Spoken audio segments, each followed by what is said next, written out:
welcome back to our session. Hope you all are fine at home.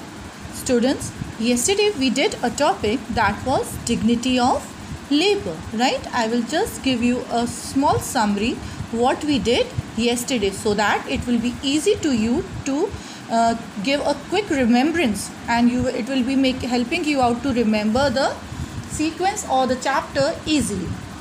Yesterday we did about dignity. Dignity means where the people you can see in our society, or the people who are doing the jobs that are at a low level, that is, if I will give example, those are sweepers, those are garbage collectors, cobblers, barbers. They are not given the equal opportunities, you can say, or equal status in the society. We don't treat them very nicely. We discriminate them. We are ill treating them. Many other people treat them like they are doing social injustice with them.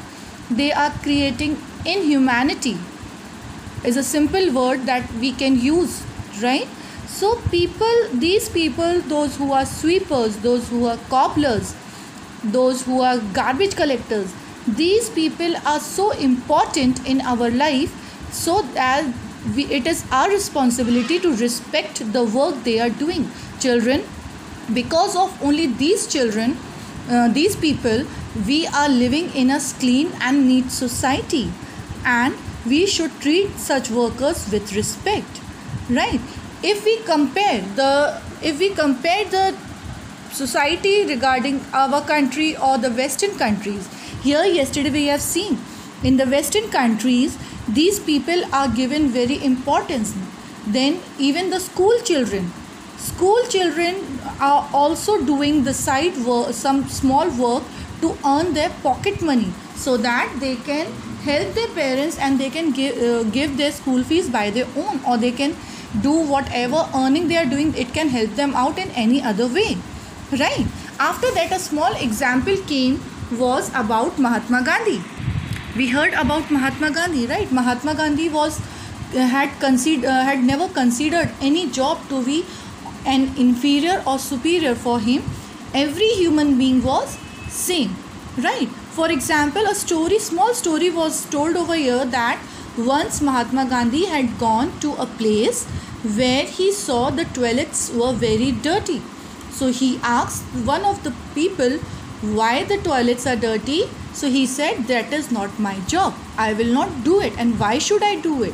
Right? It is like if someone tells you to do something, like if someone tells you cook food, you will say, I don't know. And why should I cook? Because it is not my duty, right? Sometimes it happens everywhere. We are given some work and we say no, because we think that it is not our duty. But children, we should do something. Like if in the school you are studying, right? When you are studying in a school, and if all the teachers, everyone is saying asking you to keep your classroom neat and clean. If you see the wrappers and all, just pick it up and throw it in the dustbin. So what you say sometimes?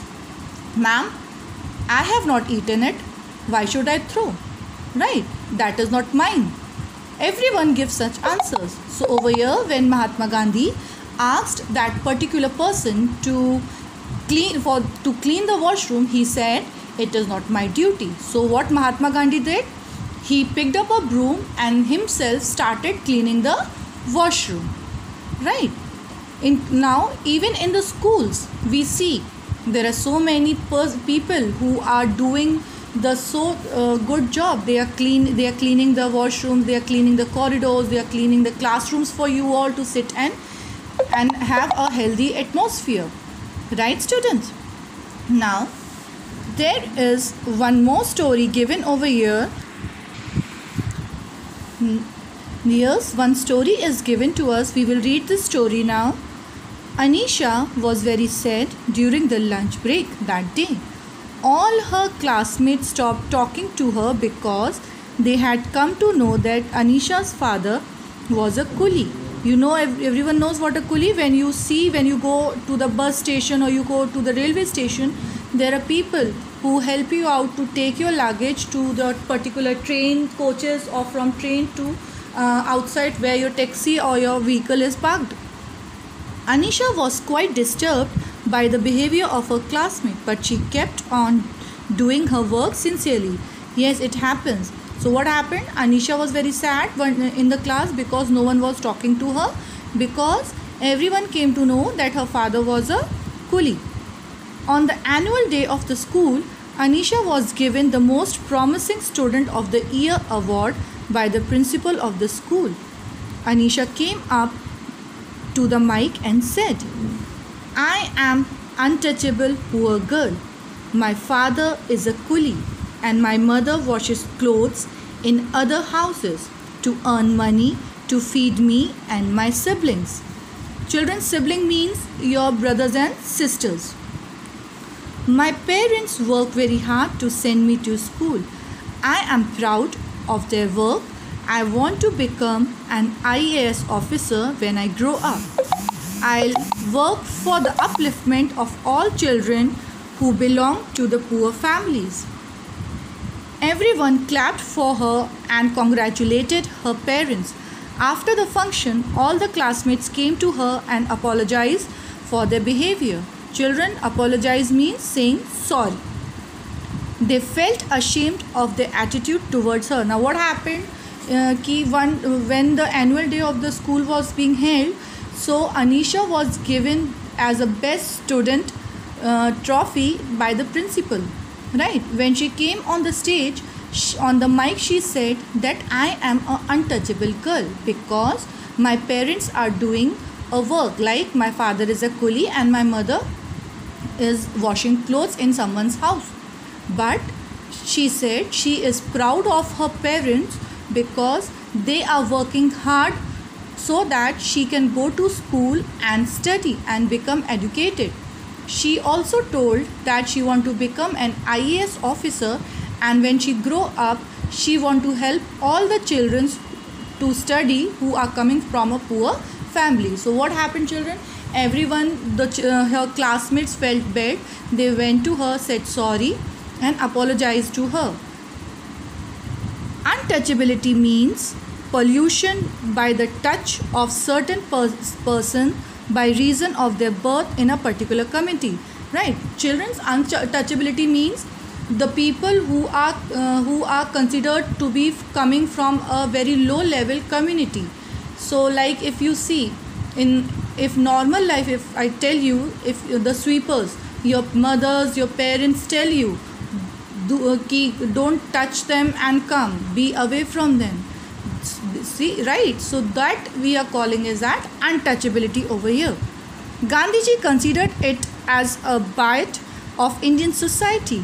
In early times, Indian society was divided into 4 varnas based on the occupation. Right? This varnas word that came, you will be studying in your class 6 history.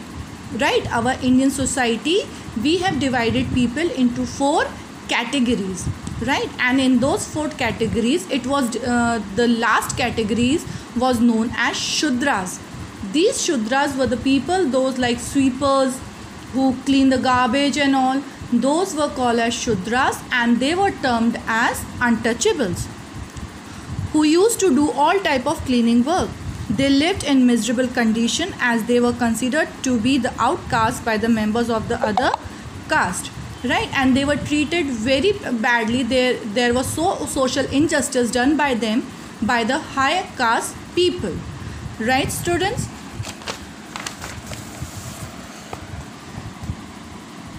And sometimes in some places we call them as Harijans also.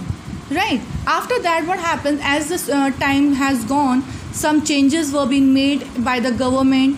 The Harijans or the Shudras were given some opportunities so that they could their social status could change. They were given opportunities to work with the higher society peoples also, to abolish this discrimination process. Abolish means to stop this discrimination thing.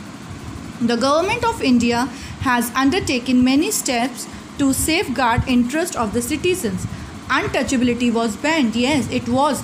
If some government has made rules, if it is found that we are doing such kind untouchability kind of discrimination by others, we can have we get a punishment also. Equal status is given to the people of all caste. One is not discriminated on the basis of gender, color, religion and caste. Yes, not only because of the caste, but it can be your gender like boys and girls, right? There is a many discrimination done for between boys and girls. Between the color means like if the child is black or if the child is very fair, there is a discrimination done in that thing also.